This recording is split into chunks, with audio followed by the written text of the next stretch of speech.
On a quiet morning, a child washes their hands, a simple act taking just 20 seconds.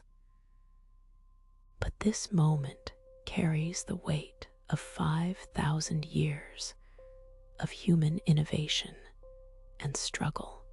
The soap they use holds within it the tales of ancient fires, sacred rituals, and lives transformed in ways unknown. This is not merely a story about soap. It is a tale of discovery, of accidents that lead to revolution, of forgotten long before cities rose or books were written.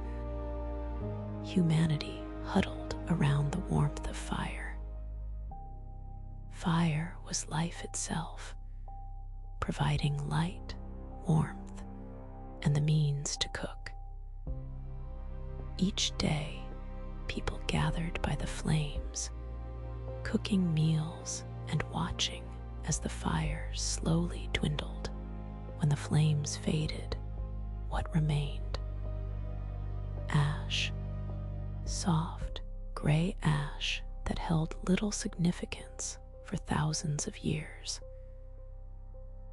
But one day, the rain fell, mingling with the ash and animal fat from a nearby cooking fire.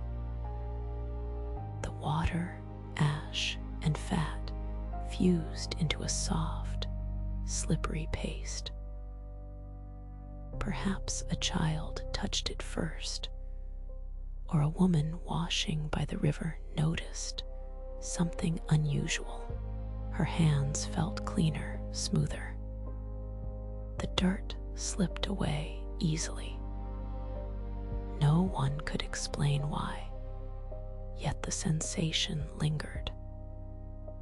This small discovery, made near an ancient fire, marked the beginning of a journey that would eventually save millions.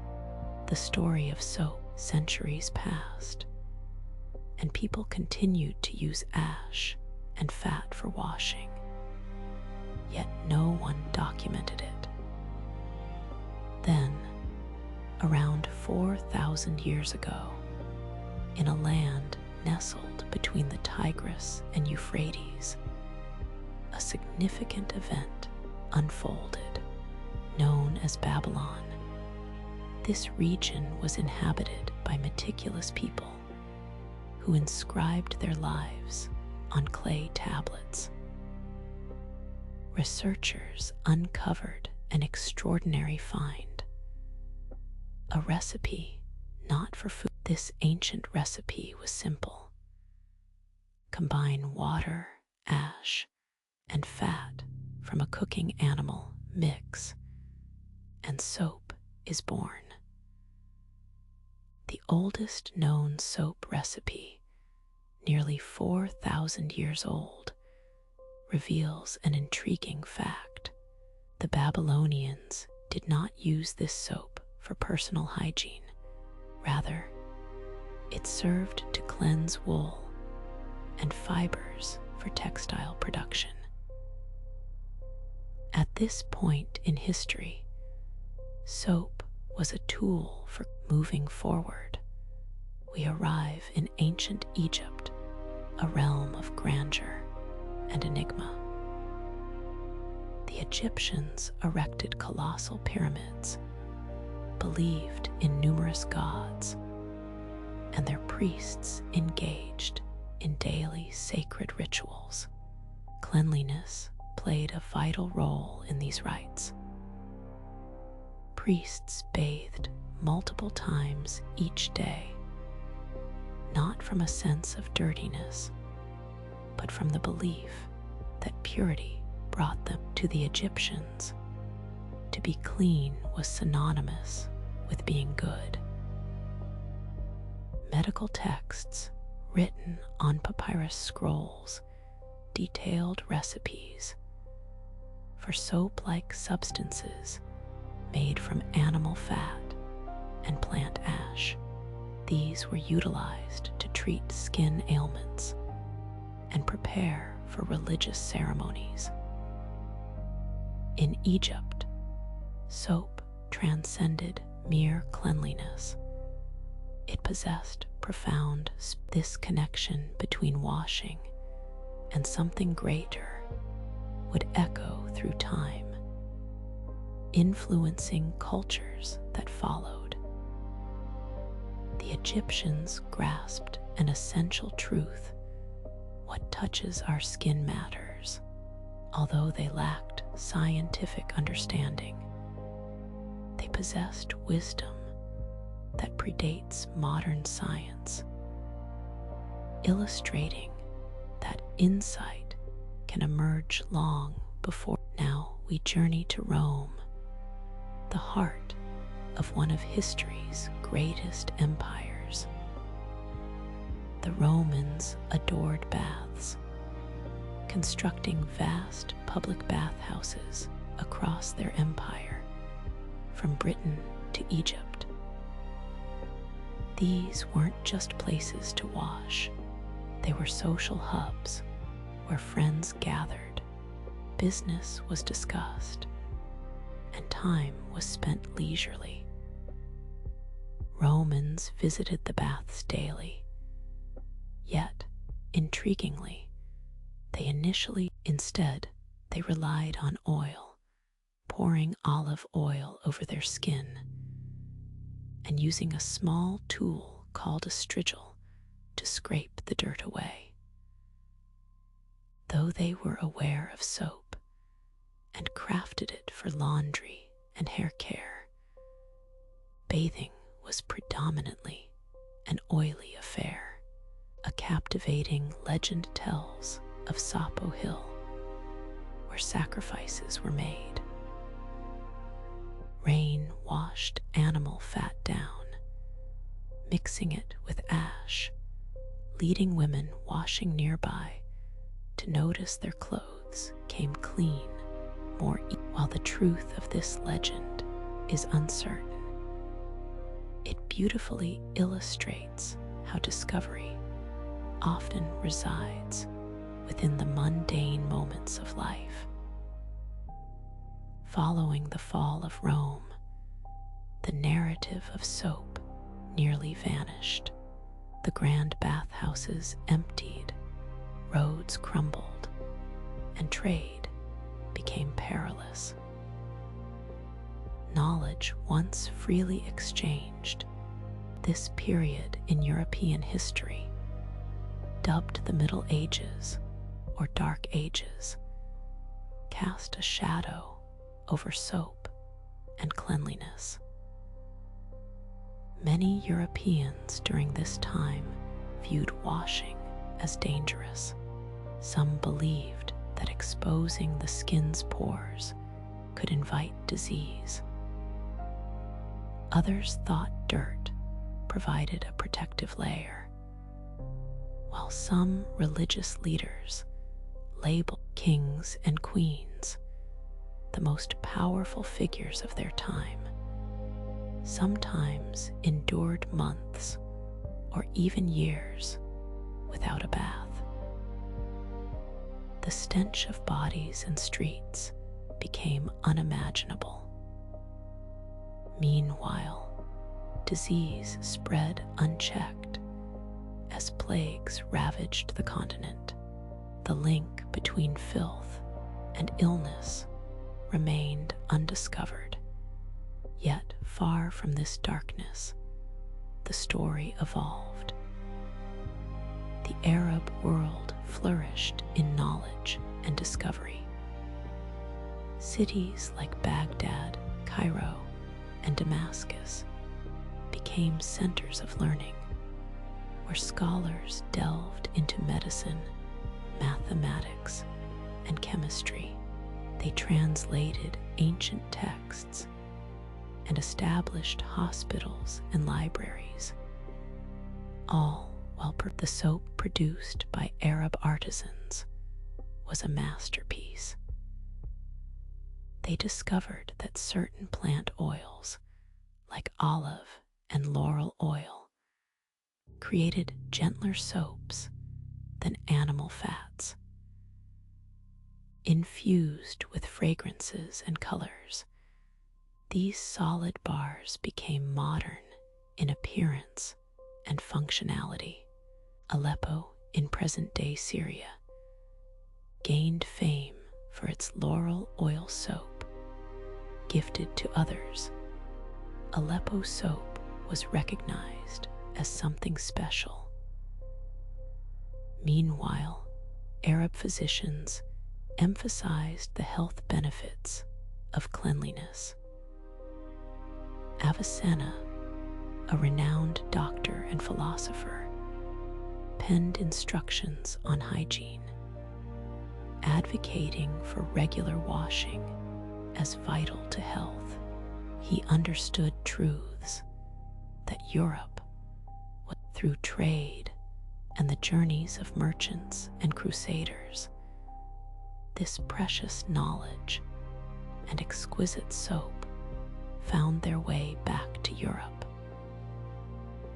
The whisper of understanding began to circulate once more. As the Middle Ages faded, the Renaissance dawned, awakening Europe from its slumber. Cities expanded, trade flourished, and soap traveled alongside the goods that crossed. In this revitalizing environment, two cities emerged as pivotal in the European soap saga. Marseille, in the south of France, enjoyed abundant access to olive oil from the Mediterranean and boasted skilled artisans capable of transforming it. The soap made in Marseille, known as Savon de Marseille, becomes renowned for its quality and purity. Laws are written to protect its cherished recipe. Meanwhile, in Venice, Italy, a city famous for trade, soap makers learn from Arab traders and the burgeoning scientific curiosity of the Renaissance. They too create high-quality soap. Slowly, the tides shift. Wealthy citizens begin to see soap as a luxury, a symbol of refinement and good taste. It graces the homes of kings, merchants, and the educated elite. Yet, for most, it remains an expensive rarity. Change is in the air. Europe is awakening to the idea that cleanliness is not an enemy to health, but rather its very foundation. The 18th and 19th centuries usher in a whirlwind of transformation, unlike any before. Factories rise across the flat fields of England, and steam engines roar to life, pulling trains along iron roads. In this era of rapid change, two critical events emerge to forever alter the world. The first is a scientific breakthrough. In 1791, French chemist Nicolas Leblanc discovers a method to produce soda ash, a key ingredient in soap cheaply and in abundance. Once rare and costly, soda ash becomes commonplace and accessible. Then, in 1823, another French chemist, Michel Eugene Chevreul, deciphers the very nature of soap. He reveals that soap forms when fats and oils react with alkaline substances, a formula any factory can replicate. The second transformative event is the rise of monumental soap companies. In England, William Lever establishes a soap factory and constructs an entire village, Port Sunlight, for his workers. He grasps a truth few businessmen of his era understood. If soap is affordable for the masses, and if people are persuaded of the virtues of cleanliness, the world can be changed. By century's end, soap sheds its luxurious past. It evolves into a staple accessible to nearly everyone. This simple bar of soap, once a privilege of the wealthy, will soon save more lives than any army or physician. As we delve deeper into this narrative, we arrive at a pivotal moment, quiet yet profoundly impactful. In mid-19th century Vienna, Hungarian Dr. Ignaz Semmelweis observes a troubling pattern. In one section of his hospital, mothers perish after childbirth, while in another they thrive. The sole distinction: the doctors in the perilous section transition from handling cadavers to aiding in driven by his discovery. Semmelweis implores his colleagues to wash their hands with a chlorine solution before attending to patients. The death rate plummets. He uncovers a truth: invisible agents on hands can carry disease and death. Yet his revolutionary ideas are met with scorn. Mocked and dismissed, he is ultimately confined to a mental institution. Though tragic, Semmelweis' observations prove accurate. Later, when Louis Pasteur and Robert Koch validate the germ theory of disease, the world awakens to the reality that tiny organisms cause illness. Soap, real soap, becomes the weapon against these unseen foes. As the 20th century dawns, health organizations worldwide recognize a crucial insight: regular hand washing with soap could save millions annually. Diseases like cholera, typhoid fever, and dysentery could be drastically diminished. During the First and Second World Wars, soldiers are trained to maintain cleanliness. Military doctors acknowledge that infections claim more lives than battlefield wounds. Clean hands become synonymous. Post-war public health campaigns amplify this message, reaching ordinary citizens. Schools instill the importance of hand washing in children, while hospitals enforce stringent hygiene protocols. Soap transforms into an essential aspect of life, becoming interwoven as soap companies grow in power. They recognize that a cleaner world is a lucrative market. Over decades, the practice of hand washing becomes entrenched in society.